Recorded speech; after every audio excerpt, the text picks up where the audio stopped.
Hi అండి. 'రామన్ చెరలో Sita' part 56. Ram Arya పిలుస్తున్నాడు అని రాధీకి చెప్పడంతో పరుగున గార్డెన్‌లోకి వెళ్ళి ఫోన్ మాట్లాడుతూ ఉన్న ఆర్య ముందు నిలబడింది. ఎంతో ఆశతో ఆర్యని చూస్తూ ఉంది రాధి. ఎందుకు పిలిచాడా అని. బట్ ఆర్య మాత్రం రాధీని అస్సలు పట్టించుకోకుండా అలానే ఫోన్ మాట్లాడుతూ ఉన్నాడు.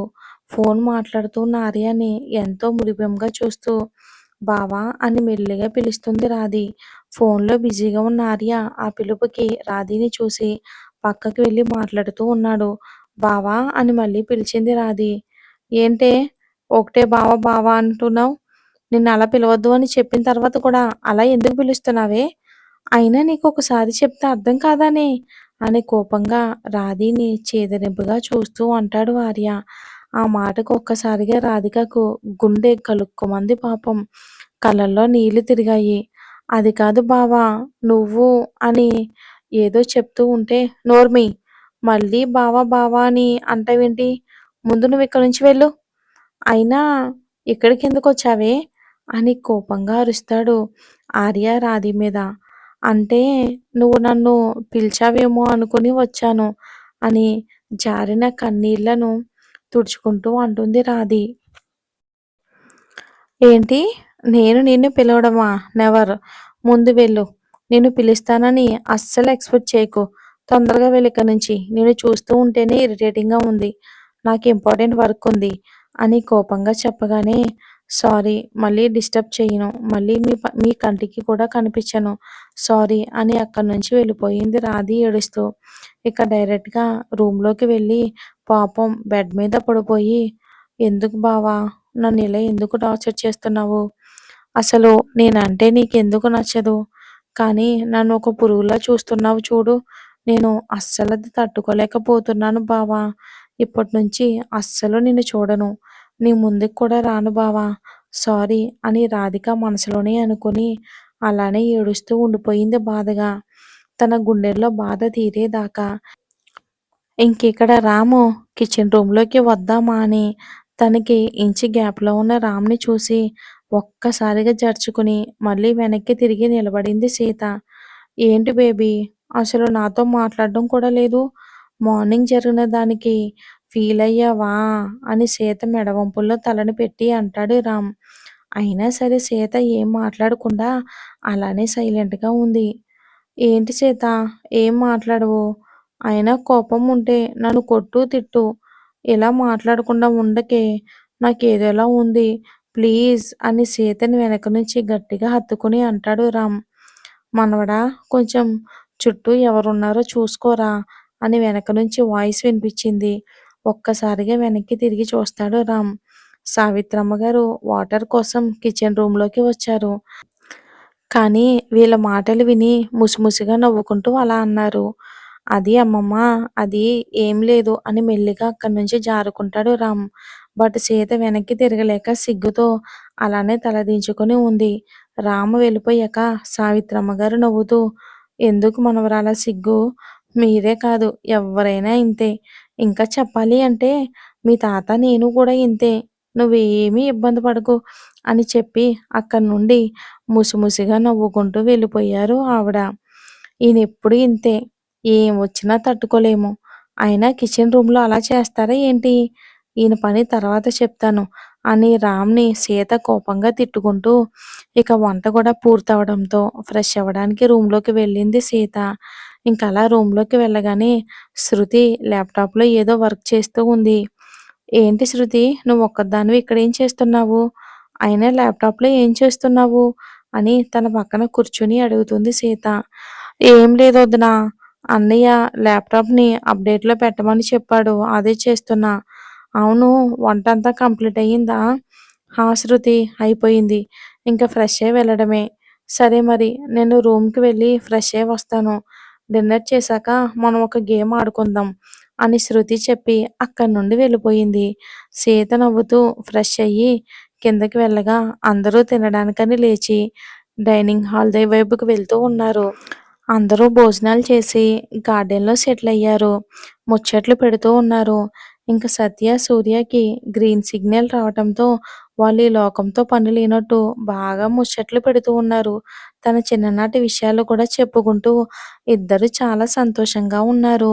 ఇంక ఆర్య అయితే తన ఫోన్‌లో ఉన్న డ్రీమ్ గర్ల్ ఫోటో చూస్తూ ఊహల్లో తేలిపోతూ ఉన్నాడు దూరంగా కూర్చొని. ఇక రామ్ అయితే ఒక చైర్‌లో కూర్చొని ఫోన్ చూస్తున్నట్టే చూస్తూ మెల్లిగా సీతకి లైనేస్తున్నాడు.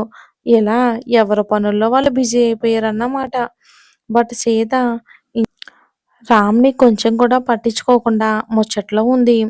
ఇది నిజంగానే బాగా హర్ట్ అయిందనుకుంటా. ఛ! నేనెలా తిట్టానో అసలు. ఈరోజు నాకు ఫుల్‌గా పస్తులుంటాయి. ఎలా తట్టుకోవాలో ఏంటో అని బాధగా సీతని చూస్తూ ఉండిపోయాడు రామ్. సీత మాత్రం అస్సలు రామ్‌ని కొంచెం కూడా పట్టించుకోవట్లేదు. ఎందుకంటే చాలా మొండిగా ఉంది. రామ్ తనతో అన్న మాటలే పదే పదే గుర్తుకు వచ్చి మనసును బాధిస్తూ ఉన్నాయి సీతకి. అసలు రాము వైపు చూపు కూడా తిప్పడం లేదు. అలా అందరూ మంచి ముచ్చట్లో ఉన్నారు. ఇంకొక్కొక్కరికి నిద్ర వస్తూ ఉండడంతో మెల్లిగా ఒక్కొక్కరు జారుకుంటూ ఉన్నారు.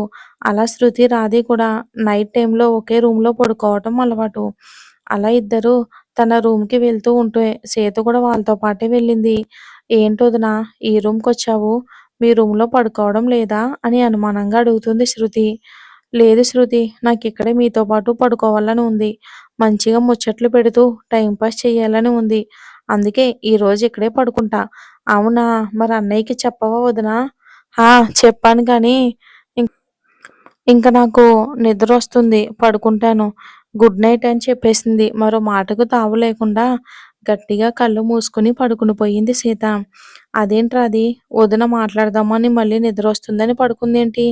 ఏదో జరిగింది. ఈ విషయం అమ్మమ్మకి చెప్పాలి" అని శృతి వాళ్ళకి కూడా నిద్ర రావటంతో మెల్లిగా నిద్రలోకి జారుకున్నారు ఇద్దరు. సీత ఇంట్లోకి వెళ్ళడం చూసిన రామ్‌కి ఇంకా తన రూమ్‌కి వెళ్తుంది అని ఎంతో ఆశతో తను కూడా ఇంట్లోకి వెళ్తూ ఉంటే ఆఫీస్ నుంచి ఇంపార్టెంట్ కాలొచ్చింది. రామ్ ఇంక తప్పక ఫోన్ లిఫ్ట్ చేసి గార్డెన్‌లో తిరుగుతూ మాట్లాడుతూ ఉన్నాడు సీరియస్‌గా. గంట వరకు ఫోన్ మాట్లాడి రూమ్‌లోకి వచ్చిన రామ్‌కి ఖాళీ రూమ్ దర్శనమిస్తుంది.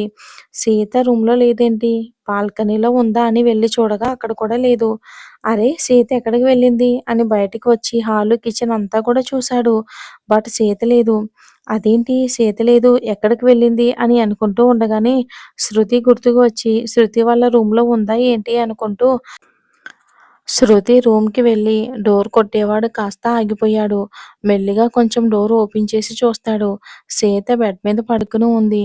సీత ఇక్కడ పడుకుందేంటి అని మనసులో అనుకుంటూ బాగా కోపం పెరిగిపోయింది రామ్‌కి సీత మీద. ఇంక రామ్ అక్కడ ఉండలేక రూమ్‌లోకి వచ్చి, "నీకు చాలా మొండితనం ఉందే. సరే మరి ఎన్ని రోజులు మాట్లాడకుండా ఉంటావో నేను చూస్తా. ఇప్పటినుంచి ఈ రామ్ అంటే ఏంటో చూపిస్తా. అయినా నా మీదనే నీ ఎలక. చెప్తా నీ సంగతి చూడు" అని కోపంగా అనుకుంటూ బెడ్ మీద వాలిపోయాడు.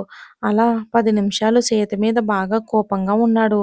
ఇంకలా సింగిల్‌గా పడుకొని కళ్ళు మూసుకున్నాడు. కానీ సీత లేక ఎలానో ఉంది. రామ్‌కి ప్రాణమంతా కూడా అల్లాడిపోతున్నట్లు అనిపిస్తూ ఉంటే, "అబ్బా!